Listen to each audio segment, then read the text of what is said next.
Okay, it's 6 o'clock. I'm going to call this meeting to order. Mr. Castater, will you call the roll, please? Yes, Mr. Gunther, Yes. Mr. Beckman, Yes. Mr. Kleinfelder, Yes. Mrs. Webb, Yes.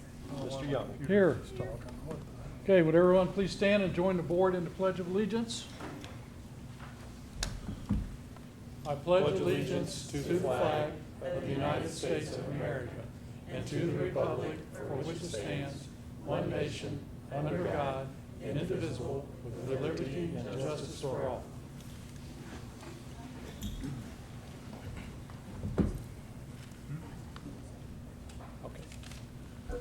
Before we do a agenda review, I just have a couple comments I want to make. First of all, Dr. Conkle will not be here this evening, so Mr. Castater will be presenting his recommendations to the board in his absence. Secondly, I would like to make a comment on last month's meeting. At last month's meeting, we had a point in the meeting where the board adjourned into executive session in the middle of the meeting and later came out of executive session, and we actually altered the agenda, removing the approval of district administrative contracts, the extension of those contracts, I should say, from the agenda. And I wanted to just say that the reason for that is that the board philosophically does not want to extend contracts 18 months prior to the expiration of those contracts. That has absolutely nothing to do with the people that were under consideration at all. We have complete confidence in our administrative team, and we want them all to continue to be part of our school district. So we just wanted to clarify that with a statement that we will be happy to extend contracts in the year in which the contracts expire. But all those contracts, except for one, did not expire until July of 2025, and we felt that this is too far out to extend the contract until the year of the expiration of the contract. So if you're wondering or scratching your head about that, I just wanted to clarify that and make it clear that we're very confident in our administrative team that we have in place. So given that, Mr. Castater, do you want to review the agenda for us? Absolutely. So we do have two presentations tonight. First up will be Mrs. Truesdale's Hill representing the food service department with some of her staff. And then we also have a special services presentation with Mrs. Morgan this evening. Other than that, we have a relatively light agenda. There are some personnel items on there for approval under number 11, letter A. And then we have an MOU resolution under the Treasurer section, which is an agreement to continue to use the Southwest Ohio COG for our substitutes year to year. So we pull our substitute teaching positions from a consortium in Southwest Ohio. They employ the subs, and then we just contract them on an as-needed basis. So we approve an agreement with that consortium on an annual basis to continue to be able to use that service. Other than that, we do have a couple donations on there, including a lot of books that were donated to the RIS library, which is a really good thing. They had a really successful book drive donation, and then our investment reports and the normal monthly cash summary and general fund report as well. Okay, great. Thank you very much for that. Do we have a motion to approve the agenda? I'll make the motion. Do we have a second? I'll second. Okay, we have a motion and a second. Any discussion? Okay, we call the roll, please, for approval of the agenda. Mr. Beckman, Yes. Mr. Gunther, Yes. Mr. Kleinfelder, Yes. Mrs. Webb, Yes. Mr. Young. Yes. Thank you. Let's move on to the approval of the minutes. We have minutes from our March 14th meeting. We have minutes from the special board meeting from April 3rd to approve. Do we have a motion to approve those minutes? Motion to approve. Second? Second. Any discussion? Okay, not hearing anything, we call the roll, please, for approval of those two minutes. Yes. Mr. Kleinfelder, Yes. Mr. Beckman, Yes. Mr. Gunther, Yes. Mrs. Webb, Yes. Mr. Young. Yes. Thank you very much. And now we're going to have our first of our two presentations, food services. The floor is yours. Hello,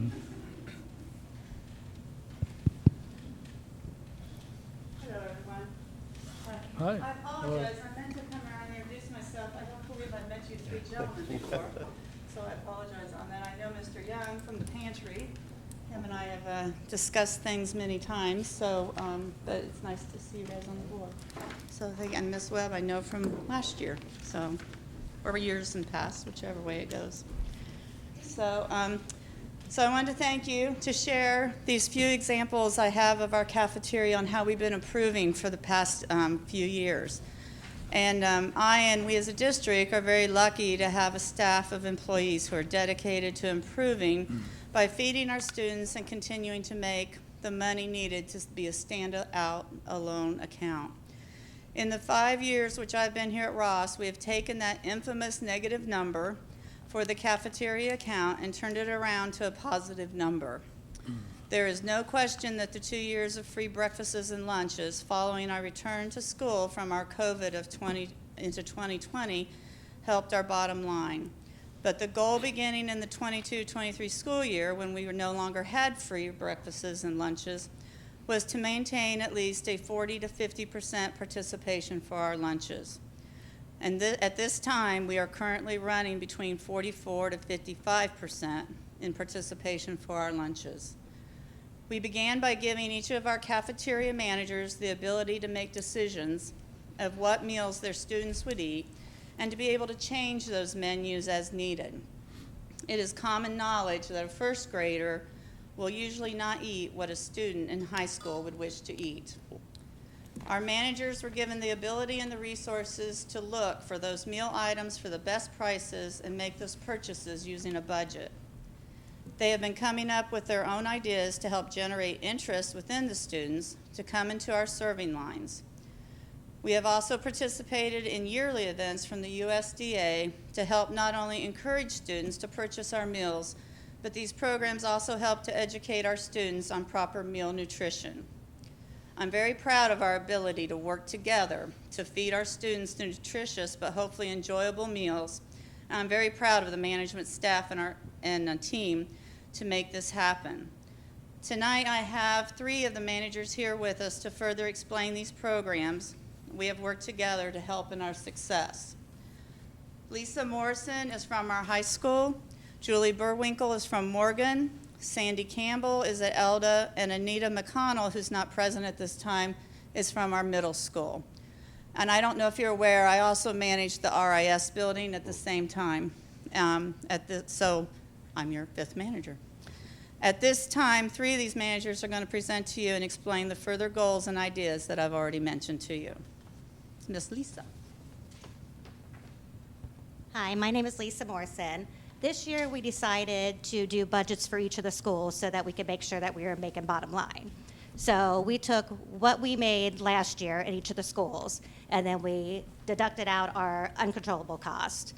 And then we took that cost and we divided by 9 months, and that's how much our budget was for each school for the year. So far this year, as of right now as a whole, we made $101,000 in the cafeteria. So that's really good for us. So that's what we plan on doing next year, just redoing our budgets and then making more money next year, hopefully. So here's Julie. Hi, I'm Julie Burwinkle. I'm manager at Morgan. I've been in the district for about 40 years and raised 4 daughters here, so I'm highly invested in Ross. So I became a manager at Morgan about 7 years ago, and my goal was to try to get more kids interested in eating lunch. So I came up with an idea that we incorporated in the Morgan, Elda, and at the intermediate, and we call them birthday baskets. And these are ordered by the parents. And this is just an example that we come up with. We find cheap baskets, maybe 10 cents a piece, fill it with goodies, and the parents order them for the kids. Cookies. Our cookies cost us 17 cents, and we charge 65 cents. So we are making money on the cookie. The kids are excited that they're sharing their birthday treat with somebody else, sharing it with their class. And they're also getting a taste of what it's like to come into the cafeteria. They're not afraid to buy lunch, so they're buying snacks, cookies, lunch, and our profits and our sales have gone up. We do have an anonymous donor that will help with kids who are unable to afford it. We also partner with Hearts for Hope, and she's provided 10 baskets for kids that can't afford it at Morgan. So we do have those things going on so that others can benefit if they can't afford it. And I guess that's all I have. Oh, I'll tell you a little bit about our numbers. When I first started this, Morgan had 145 baskets that we did for the whole year. So far this year, we've done 210. Every year between 2018 until the present, we've done at least 260-something baskets. So COVID helped a lot with that because they couldn't bring in outside snacks. But now I think we've got them hooked. And it continues to maintain our numbers. So we're just real pleased to put a smile on a child's face, So that's all I got. Here's Sandy. Oh, there are cookies in the back if you want to sample. We have the cookies that we give to the kids, when they buy, and we sell them 2 days a week. Or there's homemade cookies, so help yourself. Hi, I'm Sandy Campbell. I'm the manager at Elda Cafeteria, and I'm here to talk a little bit about the National School Breakfast and Lunch Week. So let's get right to it. The importance of the week is we kind of bring awareness to the children about how it is important to have a nutritious meals, well-balanced meals as well. The lunch week is actually in October, and the breakfast week is in March. And I'm going to go ahead and just go through a couple important points. One, of course, it promotes healthy eating habits. We emphasize the balance of the meals, and we encourage always the eating healthy in early lives because it, of course, good habits goes through their life. I also have gone out into the cafeteria, to the lunchroom where they're eating, and I kind of quiz the kids about what's the components of a lunch and try to make sure they know it's important to have a fruit and vegetable when they eat a lunch. So try to get that in their head when they're young. Another thing is it supports the academic performance. Research has shown that if a student eats a good breakfast in the morning time, they actually learn better. They're more aware, and so we try to push that and teach the kids that. Also, it does address the food insecurity. Sadly, there are some kids that the breakfast and lunch that they eat is the only meal they get, or is actually the only well-balanced meal they get.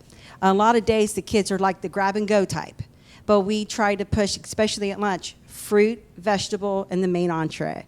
So we try to teach them how important it is. Of course, we try to highlight that. And also we encourage the students to come in because especially in the beginning of school, they're nervous. They don't want to come into the cafeteria. It's very intimidating.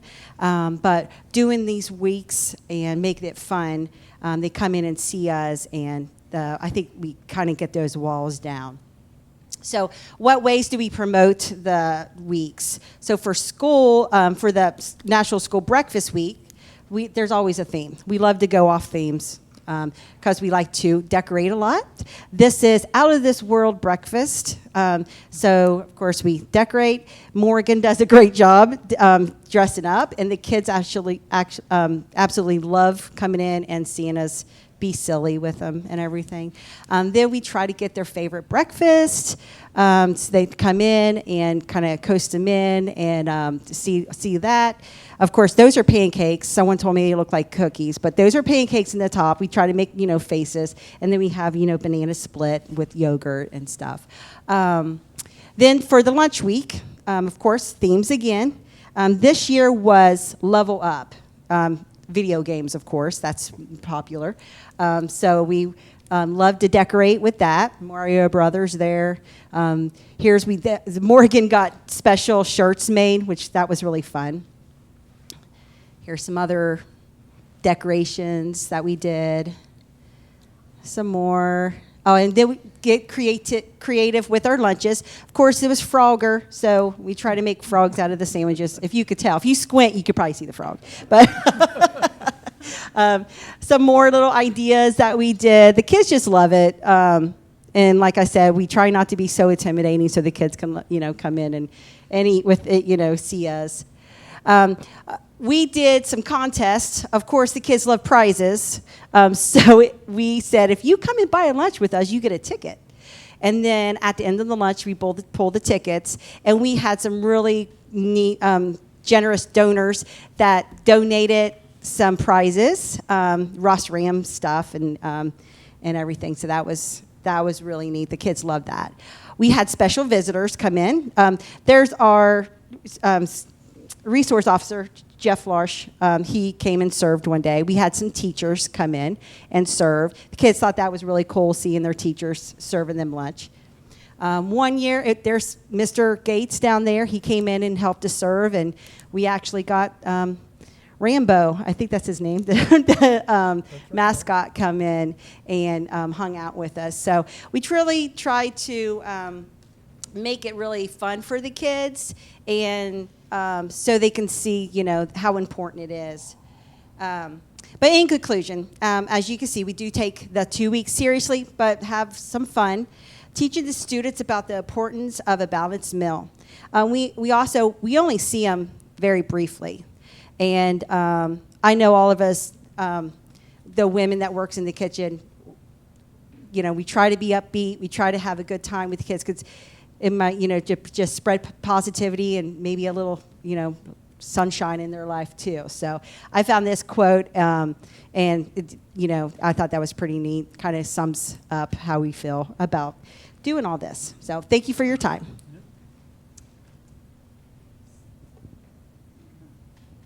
So again, I just want to tell my thank you very much, and the management and all the team we have. Up here is the majority of us that we took this past year.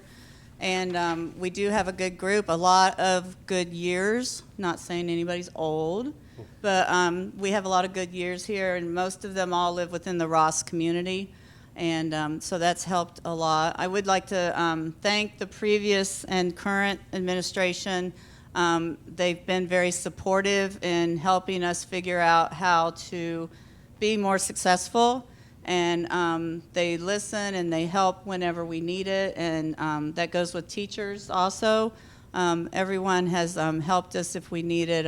We've had teachers jump behind the line to help. As we all know, subs are a little difficult to find some days.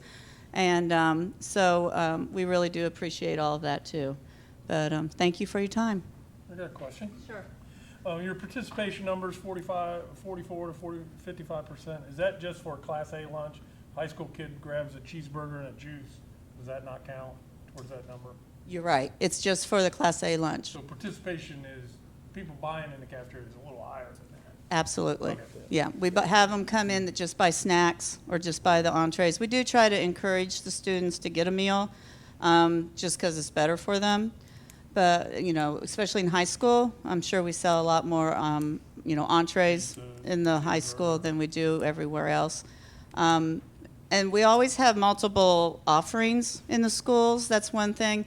I talked to multiple parents in my days, not multiples. I'm sorry, don't want to lie, but you know. And sometimes they'll make the comment, "Well, my child's still hungry when they come home." And one thing I want you all to be aware of is that we actually serve more food than we're technically supposed to serve. I don't want to get myself in trouble with the state, but if there's supposed to be 4 chicken nuggets served, we serve 5 or 6. If there's supposed to be a smaller bun served, we may serve a bigger bun just because it looks better on a 3.5 ounce hamburger. We have multiple fruits and vegetables to choose from. So we do fresh fruits, we do fresh vegetables, and a lot of times we do treats because we just like we said, we like to bribe. I'm not going to lie, but it works a lot of times because, I mean, who doesn't want a cookie or Rice Krispie treat or whatever? And everything is, you know, nutritional, that's not a word, nutritional, sorry.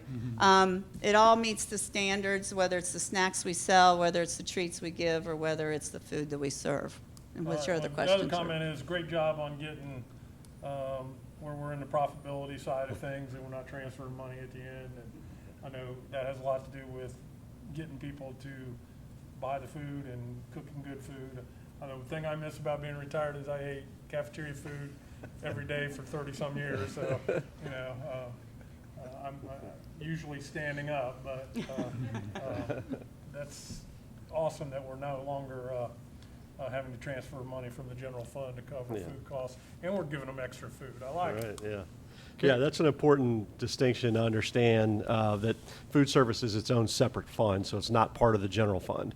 So the goal is to at least be at a break even, and if you're not, and that accounts in a negative at the end of the year, you end up transferring money from your general fund into that to offset that negative balance. And we were in a position for several years before Mrs. Truesdale got here, where we were doing that, sometimes to the tune of 6 figures plus a year, over $100,000 we're moving from the general fund into the food service fund to cover deficits. But all of these creative things that they're, you know, describing that they're doing to increase that participation rate, we're now at a place where we're actually profiting money in that fund, and it's in a healthy state for the last several years. I don't think we've made a transfer since you've been here. I think we. No, I believe, think we've made a and again, transfer. COVID helped. You know, Right. we went into the positive right after COVID, when we got back from COVID. We also, I don't know if all of you remember, we did the meals that we distributed during COVID, and we had great support from the staff, all the staff, all of the teachers, all of the administration. You know, it was a huge project. This is where the gray hair came from.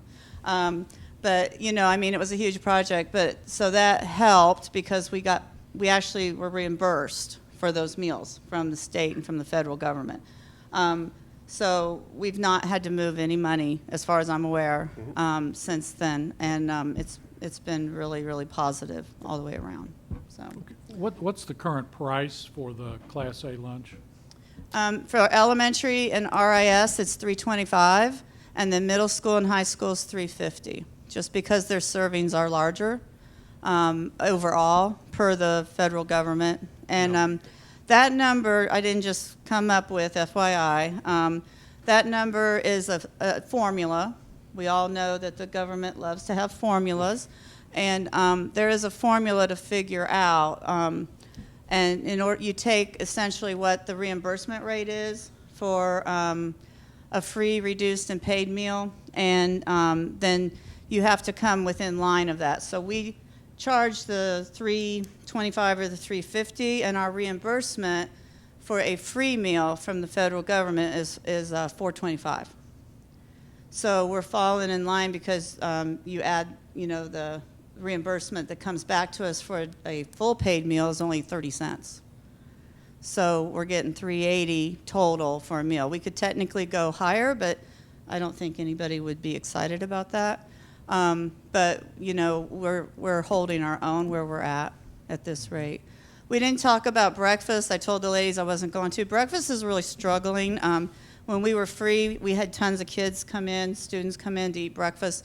And now since it's full pay, or pay, whichever one, we do serve a lot of the free and reduced students, but you know, our numbers have, you know, taken a nosedive since we went back to being paid.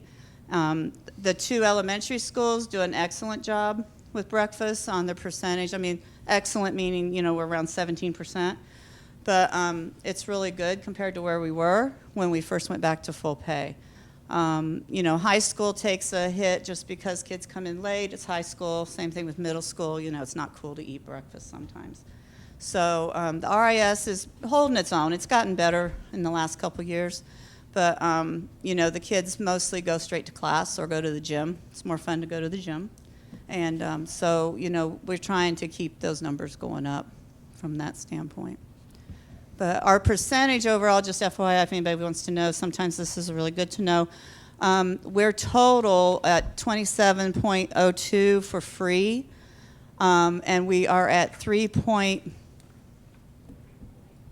I think? 3.42 for reduced. And I don't know if you're aware of it, but the, Ohio decided that if a child is on Medicaid and they qualify economically to be free or reduced, then they are free and reduced, as well as, anyone in the family that's there in the household or any other students. So that has brought up our total percentage of over 30%. And I know when I came, I think our percentage was running around 16% total. So, again, it's not me, it's everybody, but it's helped with these little bits. And the state pays for the reduced students who are getting free meals. The state pays us back in the summer. We received half of it in, I want to say it was September. We received half of an estimate of what we would be reimbursed, and then we received the rest of it come this summer. They'll take our numbers, and we do not have huge reduced numbers. The numbers have come up quite a bit. So that's definitely helped also with everything. And this summer, they will be giving out food cards again. I don't mean to take up all this time. I'm sorry. Just tell me to be quiet. There's so much that goes on. The federal government will be handing out food cards again this summer. And for those students that are free and reduced, they'll be receiving extra money to help our community. So Thank you very much. I'll be quiet now. All right, thanks. Congratulations for getting the cafeteria fund out of the red. That was a great accomplishment. It is. Stay here, Michelle? Okay.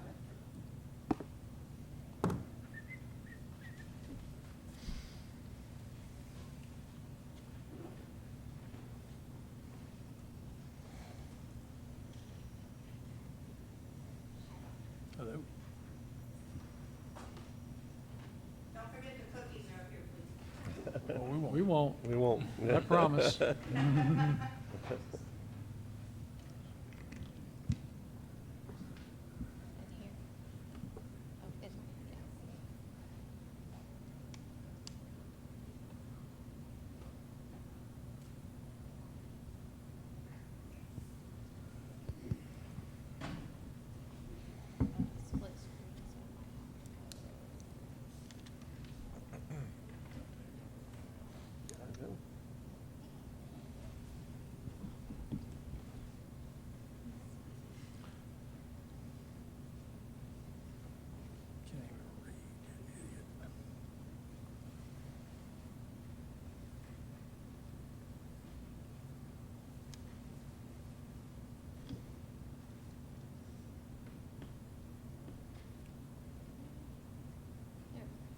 Okay, there we go.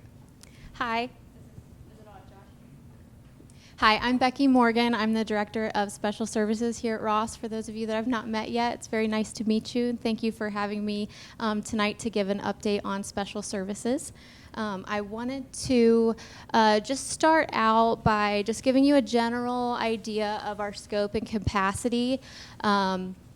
Just so you have a sense, so we currently are serving 582 students in special services. So 388 students are at Ross schools on IEPs or individualized education plans. We currently have 155 students at Ross on a 504 plan.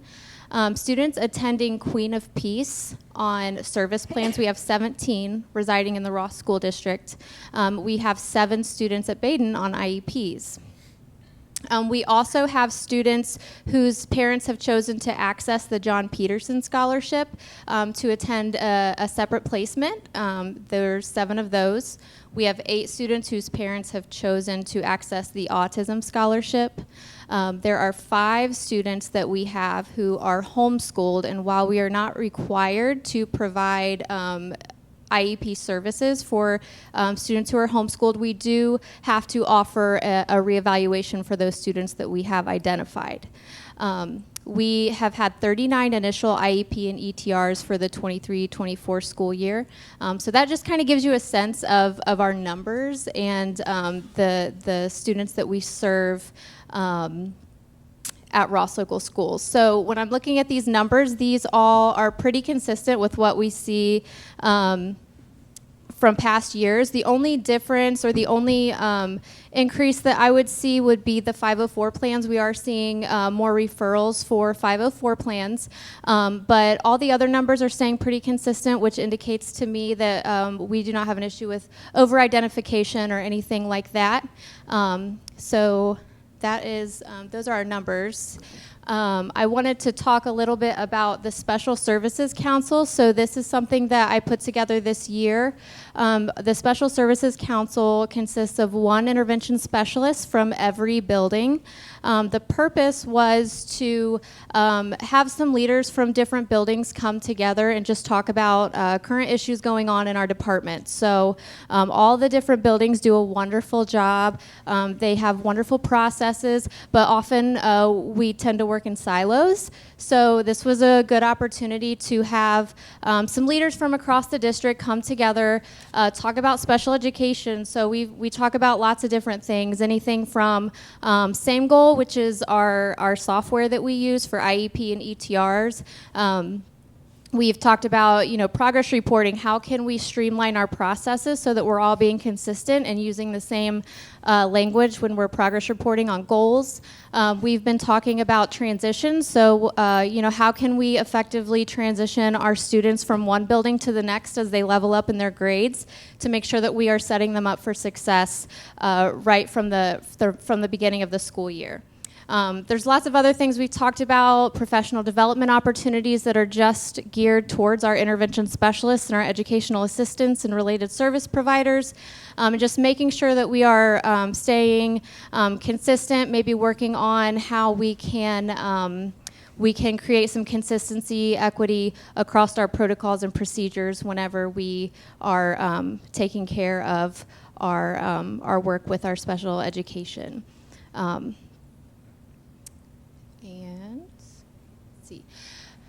So English language learners are entirely separate from special education. However, we do monitor the English language learners within the Special Services Department. So I did want to just briefly touch on this here. So we currently have 16 students who are in our district identified as an English language learner. So for a student to be identified as an English language learner, they indicate on the home language survey when they enroll in our district that they speak a language other than English in their home. So when that happens, that indicates to us that they need to take the OELPS, which is a screener issued by the state of Ohio. So they take the screener, and that tells us whether they are an English language learner or not based on their scores on that assessment. They then have an English language plan put in place, and we monitor that plan periodically as a school team. Every year in the spring, these students take the OELPA, and based on that score, we are able to see their language proficiency develop, and when they're able to score either all 4s or 5s on that assessment, then they go into a monitoring status for 2 years. So during that monitoring status, we're just checking up. We're making sure they're not falling behind their peers, making sure that language is not a barrier that is impeding their success in the classroom. And we currently have 4 students right now that we have in that monitoring status.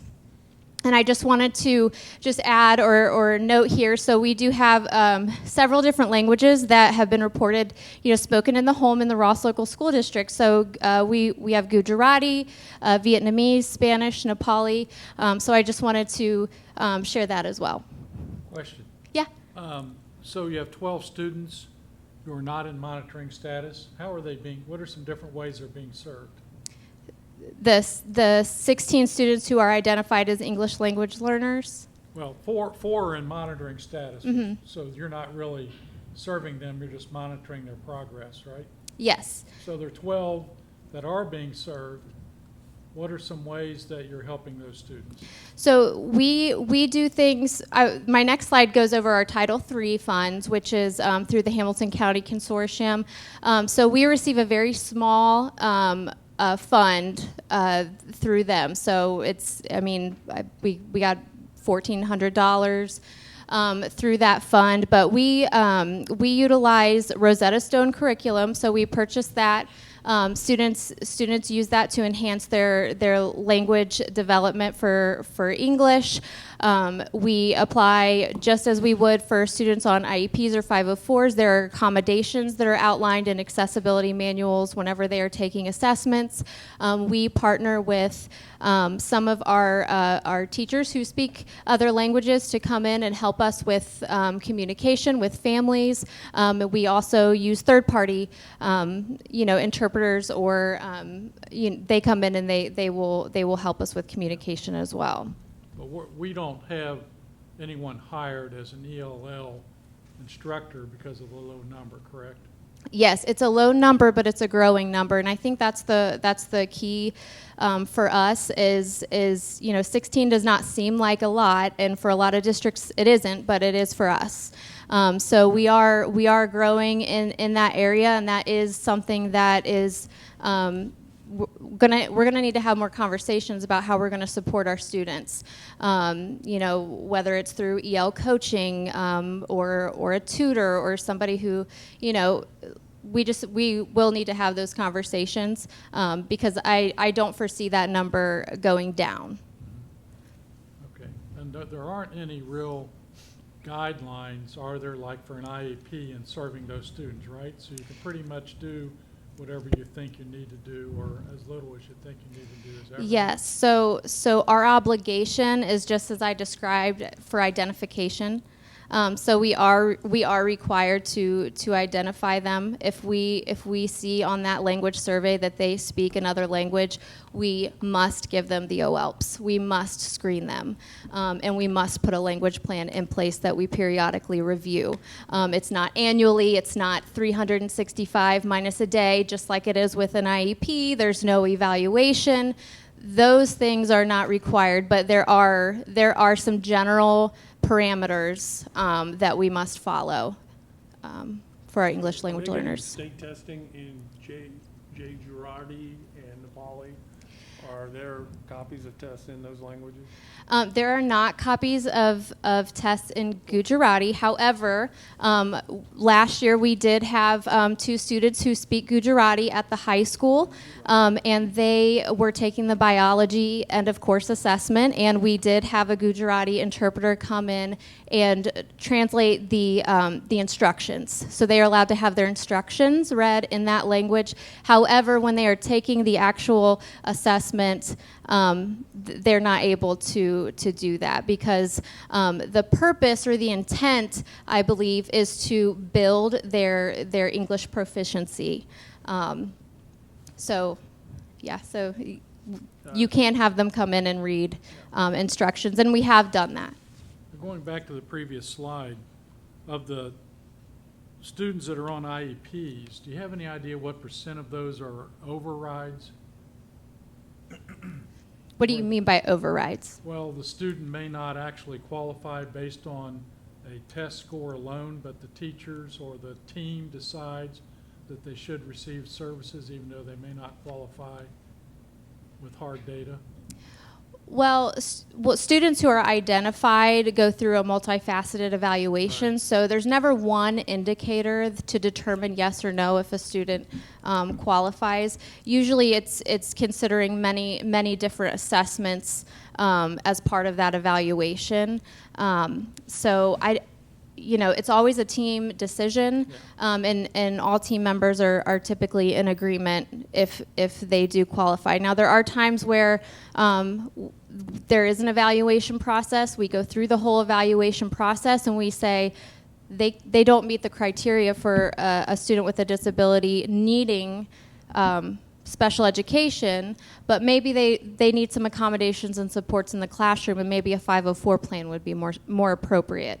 So there are other decisions that can be made, and I do feel that we have a great team of school psychologists who guide that conversation very well, and are good at showing the data and making that decision based on data, and not based on feelings or emotions or things like that, which happens a lot in these meetings. Yeah. Parents want to advocate for their child, and they want their child to receive the services that they need, and we do too. So How many school psychologists do we have in the district currently?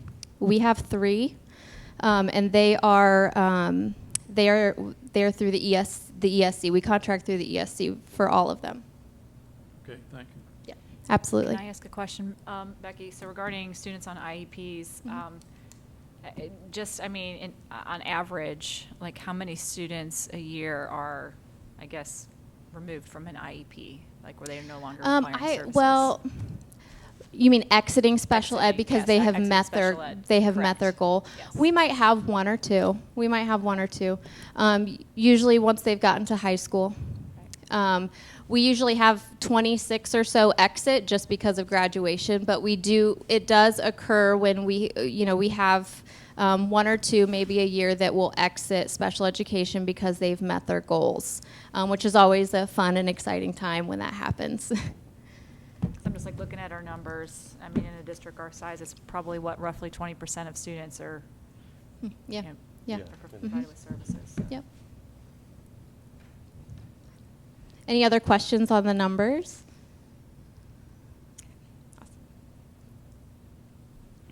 All right. So back to the English language learner. So the Title III funding, we received $1,422.12 through our Title III fund. So as you can see, that is not a very big number. So to the state and to others, 16 isn't much in terms of our numbers of students who are on an English language plan or identified as an ELL learner. But we still need to serve those students, and so we do the best with what we can with the funds. So we have this year allocated 460 of those dollars towards training for 2 teachers. I believe one was at the high school, one was at the middle school, and we do have some that are already trained, but PSYOP is just an approach that teachers can use to just enhance the learning environment for students who are English language learners. So that's one way that we support them. And Mr. Young, you did ask me. You asked me how we. I believe you asked me how we support how the teacher supports students, or I've. So this would definitely be one of those ways. So PSYOP training. Rosetta Stone curriculum, that's $500 for us to renew. We also purchased a C-Pen this year. So it's an instructional support tool. We already have a couple in the district, but we purchased another one so that we can broaden our scope on how we support students. And the students can talk into the pen and it will translate into English and vice versa. So that leaves us with about $167 towards instructional materials for the classroom. So that's not a lot of money. So just to give you an idea, that's what we're left with to work on for instructional materials for the classroom. Those have not been purchased yet. So that's conversation that I'm having. So it seems kind of, it's silly asking, what can we use this $167 on, but we are going to use every penny to support our students. So this year, I just wanted to briefly touch on the special education profile. So the 23-24 profile has been released for the most part. I believe there's a couple more indicators that are going to come out in May, but I just wanted to touch on these. So these are broken up into essential questions. So essential question 1 says, are young children with disabilities entering kindergarten ready to learn? So basically this is just looking at our ability to transition students from Part C, which is the early learning program, such as Help Me Grow, or Head Start into Part B programs, which is our programming, and we do that well. So making sure that those students who come from those early learning programs are on an IEP by their 3rd birthday, we hit the mark on that. Essential question 2, are children with disabilities achieving at high levels? This is just looking at that 1% threshold that the state requires us to stay under for students who are taking the alternate assessment. So making sure that we stay under that 1% threshold, which we do. Essential question 4, are youth with disabilities prepared for life, work, and post-secondary education? So the first indicator here, indicator 1, is graduation. So how are our students with disabilities comparing to students who are graduating at the rate of graduation who do not have disabilities? And making sure that that ratio is proportionate. Indicator 2 also is looking at the dropout rate of students with disabilities. Indicator 13 is secondary transition, so making sure that we have transition plans in place for students on IEPs by the time they turn 14 years old. So we've met that target. And then indicator 14 is post-school outcomes, so that's just a participation. By our district participating in that post-school survey, we meet that criteria. Essential question 5, does the district implement IDEA to improve services and results for children with disabilities?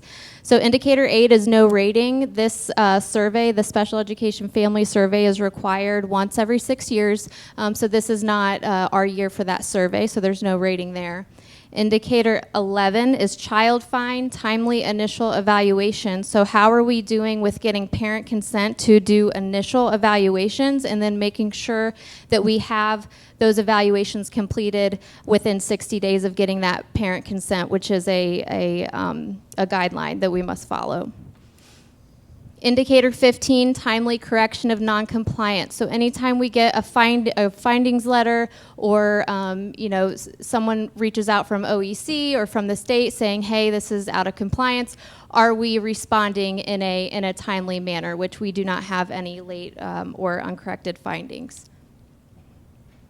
The very last question here, are children receiving equitable services and support? So this is a new indicator, and it looks at disproportionality data. So it looks at the disproportionality between representation. So are we over-identifying in certain areas or certain disability categories?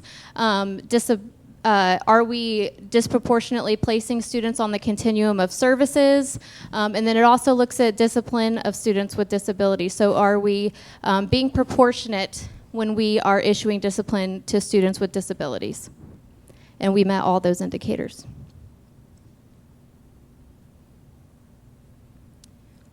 All right. I did want to just do a nod to the preschool. They just went through a Step Up to Quality licensing inspection. So we are a five-star preschool. So that has been our rating since 2018. So they came in, inspected us. Our preschool team did a wonderful job making sure all of that was ready to go. They worked very hard, and we continue to be a five-star Step Up to Quality licensed preschool. So we're very excited about that, and we're very proud of our preschool team. Okay, now the fun stuff. So lots of fun, exciting things have been happening this year, and I just wanted to take a minute to recognize them. So we did have True Strength Ability Awareness Night back in February, so that was an awesome opportunity for our community to come together. It was a very inclusive night, just celebrating everybody and their abilities. There was a little bit of fundraising with the sale of the T-shirts with headlines. That was a great partnership.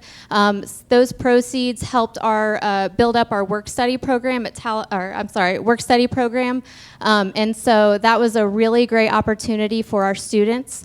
And And then I also heard from Nicole Green at the intermediate building. She asked about collaborating with Inspiration Studio. So that is something that we're really excited about with the intermediate library that's coming in next year. They're coming in and they're going to work with our students to do a piece of artwork at a beautification project to incorporate into our new library. The work study program here at Ross, we're very excited about building up, but again, that's going to play into building partnerships with our community members. Headlines has invited us with open arms to come work with them, so we want to continue to make progress with that as well. And then Maddie and Olivia, I want to invite my friends here. These are our students from the high school. They are going to talk a little bit about this next event that we are very excited about. Hi, I'm Maddie Davis, and I'm a senior here. I'm Olivia Gillum, and I'm a junior at Ross High School. So last year was our first year doing All Champions Day. It kind of started just wanting to bring inclusivity into the high school, and so basically what it is a special Olympic field day for our special education department students. We hosted many activities that they were all capable of participating in. We made sure that they had plenty of downtime. We provided lunch through fundraising, or through donations, I guess I should say. And we also provided prizes, and we kind of did a little parade in the beginning as well around the track.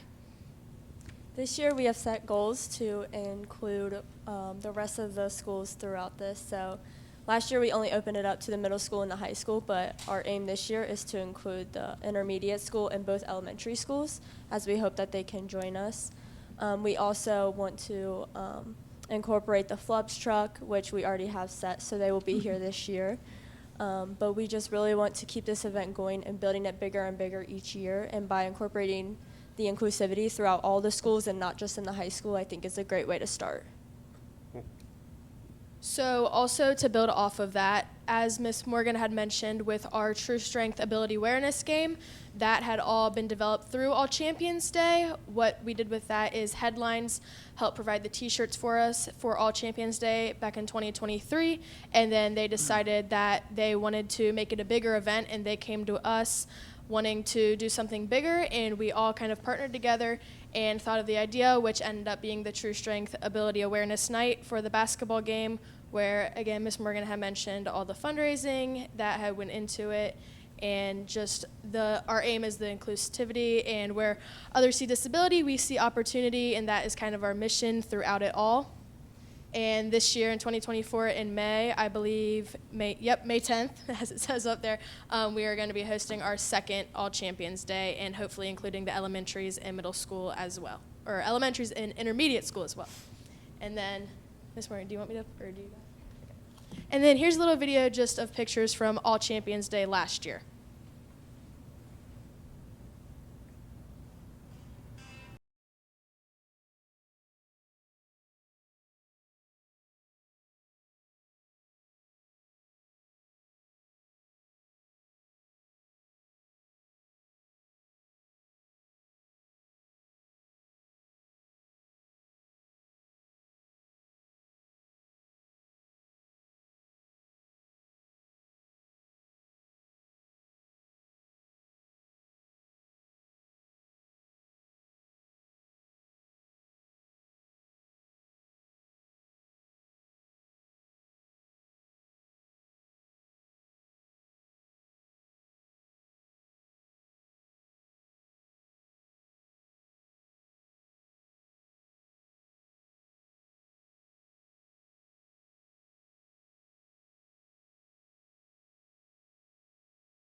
Okay, so yeah.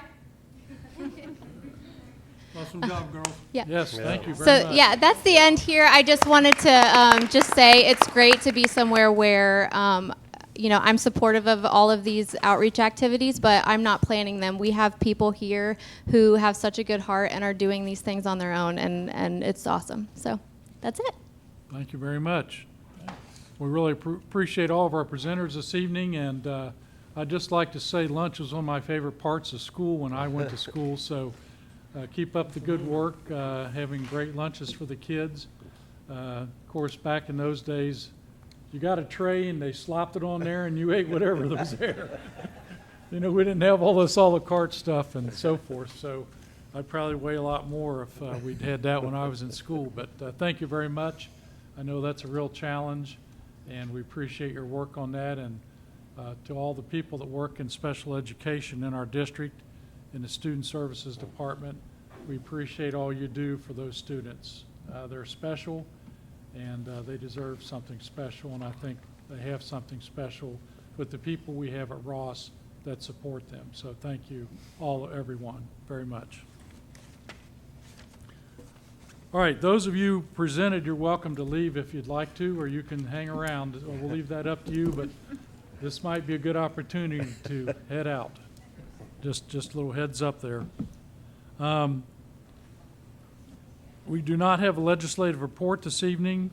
Butler Tech report, Mr. Kleinfelder. Well, Mr. Young, we do not have a Butler Tech report because we had the special meeting on Tuesday, and I chose to come to the Ross meeting instead of the Butler Tech meeting. Okay, I will catch us up next month. Mr. Detzel from Northwest is going to send me the packet, and I will do 2 months at once. that sounds good. Did we have any public comment? We do not. We did not, okay. So we'll move on to superintendent reports and recommendations. Mr. Castater? Yep, just one item tonight on the personnel schedule. So there's 4 attachments there, Schedule A, B, C, and D. So just letter A that we need to vote on tonight. Okay, A's first? Mhm. Okay. Well, there's 4 schedules under there. Oh, 4 schedules but just under A, one- okay, so one we're item. doing all 4 schedules at once. That's what I was trying to clarify. Thank you. Okay. Okay, do we have a motion to approve those personnel items? Make the motion. Okay, Mr. Beckman makes a motion. Is there a second? Second. Thank you. Mrs. Webb? We have a motion and a second. Is there any discussion? Okay, we call the roll, please. Yes, Mr. Beckman, Yes. Mrs. Webb, Yes. Mr. Kleinfelder, Yes. Mr. Gunther, Yes. Mr. Young. Yes.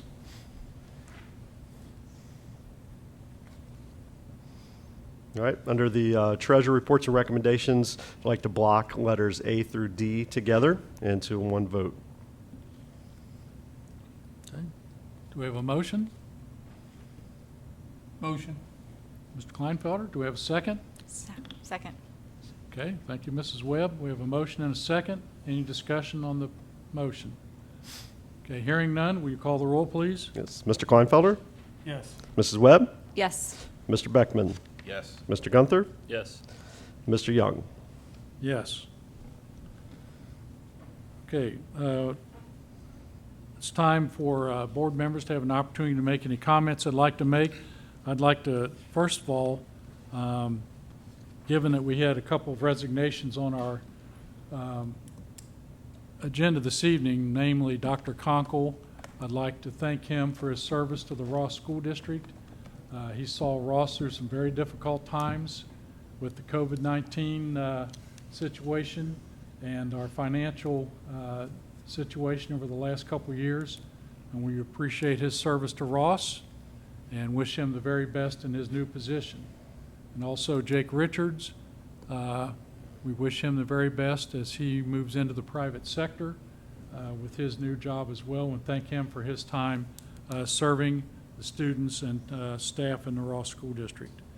I also wanted to just comment that a couple weeks ago, a former administrator in the Ross District, Dr. Joel Fink, passed away. So for those of you that knew Dr. Fink, he was a unique person, a true intellect. I learned several new words from him. Perseverate's one of them, which this group's probably heard before, but it's when you go on and on about something. But and there's a whole joke and story behind that, but I won't go into that. But Joel I felt particularly close to Joel. I was high school principal at the time he came into the district.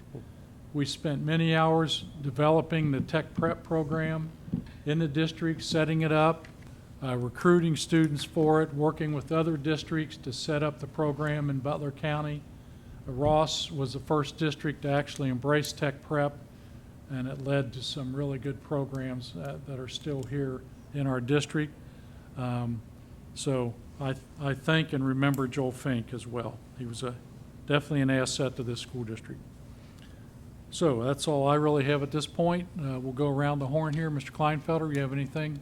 Yeah, I'd like to also thank Jake and Chad for their time in the district, and is one of the first people I met when I got hired at Ross as the high school principal was Joel Flink, and I was thinking, how is anybody going to catch up with this guy? He was running around, he hit me with about 7 things, and then he was gone. And I'm like, what, where'd he go? He was somewhere else in the building, but a fantastic man, and like Greg said, a true intellect and an educator, and somebody that cared more about kids than probably anything else. I'd like to thank the 2 presenters tonight, or the group of presenters. I know feeding kids is difficult, and having kids who are very picky, they do actually eat a lot of food at Elda. So I think everybody's doing a great job there. It's really appreciated when I don't have to keep packing them food in the morning, or the wife does. I'm not gonna, that's a different thing. You know, thank you for all the special services, everybody that's worked hard on that. Sometimes it goes unnoticed, so it's always nice to be able to present and know that it's going on. I didn't get to work with Dr. Conkle or Jake very long, but I know they had deep roots in Ross, and they really appreciated the district. So wish them luck on their next adventure. Yeah, I just want to thank the presenters tonight. You guys did a great job. I know it's tough sometimes being put on the spot, but as far as the food services go, the special services go, I mean, you guys are doing phenomenal work. I think you should all be applauded for what you do day in and day out. I think the kids, I think if you can impact just one kid, I think we're doing something right. And it sounds like we're doing a lot for a lot of kids. So I truly appreciate what you do. I also want to thank Dr. Conkle and Jake for their service here at Ross Local. I wish them well on their future endeavors. And again, I also knew Joel Fink from when I was a student. I do remember him. He had a very fast walk. You could not catch up with the man. So he was always ahead of his time, so to speak. But again, I want to thank everyone again tonight. Gosh, I feel like going last. Yeah, likewise. I didn't realize all the creativity that was taking place in the elementary schools, and it just looks like fun. Like you guys are just having fun with the kids and making lunch exciting, and just appreciate all you do and kind of moving us in the right direction with school lunches. And I know that we've utilized the cookies for birthdays and stuff, so just really cool. And thank you, Becky. I don't know if she's still in. Yeah, thank you for your presentation and just kind of just educating a lot of us on things. And I want to wish that we have 14 students here, and 2 of those girls that were in here that presented with you we're heading over or out to Anaheim next Friday to compete at nationals for DECA. So above and beyond what they're doing here in the community, I mean, they just keep going. So we got a lot of great students. And then I want to wish both the teachers and the students a great end of the school year. It's like we're in the home stretch here. How many days? 5 weeks or so. Yeah. So just want to wish you well. I know we're getting through testing, and it's like the home stretch is here. So yeah, just have a great end of the school year. Thank you very much. The board is going to be moving into executive session. We're actually going to be adjourning back over to the district office to conduct a superintendent interview and also to discuss the hiring of the superintendent in executive session. And then we will adjourn the meeting at the end of that executive session.